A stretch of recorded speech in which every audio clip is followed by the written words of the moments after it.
Bismillahirrahmanirrahim. Assalamualaikum warahmatullahi wabarakatuh. Baiklah, kali ini kita akan membahas tugas diskusi sesi 9, studi komparatif pendidikan dasar di berbagai negara MPDR 5302. Bersama saya Yuli Ransari, NIM 5011534 dari UT Daerah Pekanbaru. Kali ini kita akan membahas tentang apakah masalah pendidikan negara maju dalam artikel ilmiah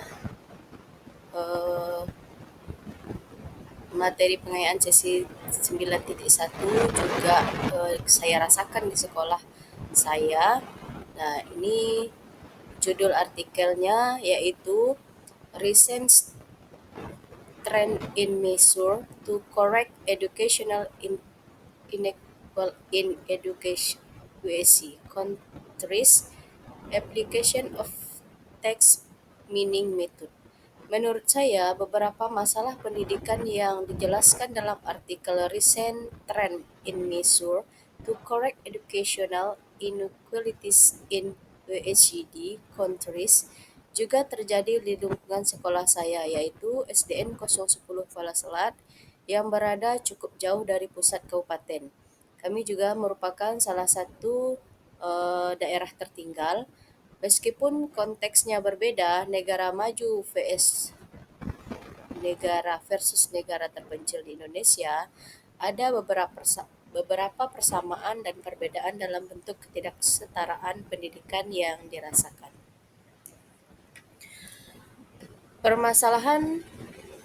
Persamaan masalah pendidikan, ada beberapa masalah yang dijelaskan dalam artikel seperti ketimpangan akses pendidikan dan kesenjangan kualitas sarana dan prasarana juga saya rasakan di SDN 010 Kuala Selat.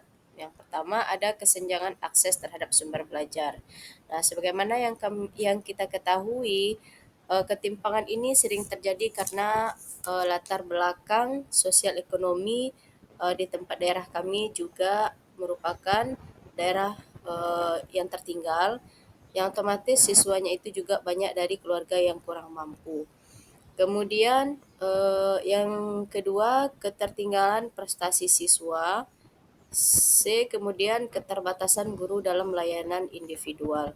Nah, keterbatasan guru juga kami rasakan yang pertama itu karena di daerah kami, di sekolah kami SDN 010 Kuala Selat Kecamatan Keteman, saat ini kami mempunyai 6 rombel, sementara guru yang pegawai itu cuman ada 3 ya. 2 ASN PNS, yang satu adalah P3 pegawai P3K, dan selebihnya itu adalah guru honorer.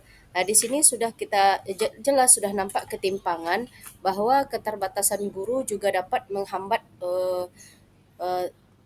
meningkatnya pendidikan di suatu daerah, di suatu sekolah. Kemudian perbedaan masalah pendidikan, yang pertama infrastruktur dan teknologi, kemudian jarak dan akses fisik ke sekolah, dukungan pemerintah dan pendanaan. Jadi masalah pendidikan yang dialami negara maju dalam artikel tersebut memang sebagian juga saya rasakan di SDN 010 Kuala Selat, Kecamatan Keteman, terutama terkait ketimpangan akses dan perbedaan kemampuan belajar siswa. Namun kondisi di sekolah kami cenderung lebih berat karena dipengaruhi oleh faktor geografis, infrastruktur dan keterbatasan teknologi yang lebih signifikan dibandingkan sekolah-sekolah di negara OECD. Yang kedua, pendapat saya tentang artikel Recent Trends in Measure to Correct Educational Inequalities in OECD Countries. Artikel tersebut menjelaskan bagaimana negara-negara OECD berusaha mengatasi masalah ketidaksetaraan pendidikan melalui berbagai kebijakan dan interferensi secara umum. Artikel ini menggarisbawahi beberapa pendekatan utama yang diterapkan oleh negara-negara OECD dalam mengurangi kesenjangan pendidikan. Di antaranya adalah dengan cara pendekatan kebijakan inklusif, pembiayaan pendidikan yang lebih adil, peningkatan kualitas guru, teknologi dan inovasi dalam pendidikan, kemudian evaluasi dan pemantauan. Artikel ini memberikan gambaran yang jelas tentang bagaimana negara OECD mengatasi ketidaksetaraan pendidikan melalui kebijakan yang inklusif, pemanfaatan teknologi, dan perbaikan dalam kualitas pengajaran. Pendekatan ini sangat relevan dengan modul 7 dari MPDR 5302 yang juga membahas tentang ketidaksetaraan pendidikan dan bagaimana negara-negara maju menghadapi tantangan ini. Dalam konteks ini, pendidikan di negara-negara OECD menunjukkan bagaimana komparasi antar sistem pendidikan dapat memberikan wawasan berharga tentang cara-cara efektif untuk mengurangi ketidaksetaraan dan meningkatkan kualitas pendidikan dasar di berbagai negara. Kemudian pendidikan di Jepang dikenal sebagai salah satu yang terbaik di dunia, terutama karena pendekatannya yang sistematis, holistik, dan berorientasi pada prestasi akademik tinggi. Menurut artikel School Curriculum in Japan, ada beberapa aspek penting dalam kurikulum Jepang yang mendukung keberhasilan mereka dalam tes internasional seperti PISA atau Program for International Student Assessment yang mengukur kemampuan siswa dalam bidang membaca, matematika, dan sains.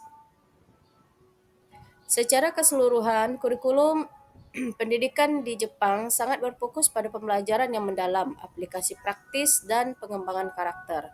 Pendekatan mereka yang sistematis dalam pengajaran, evaluasi, serta perhatian terhadap pengembangan keterampilan hidup telah berkontribusi besar terhadap hasil tinggi dalam tes PISA.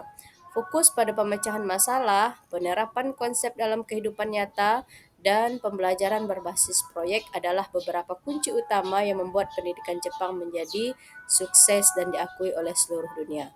Demikianlah pendapat saya. Terima kasih dan saya ucapkan Assalamualaikum warahmatullahi wabarakatuh.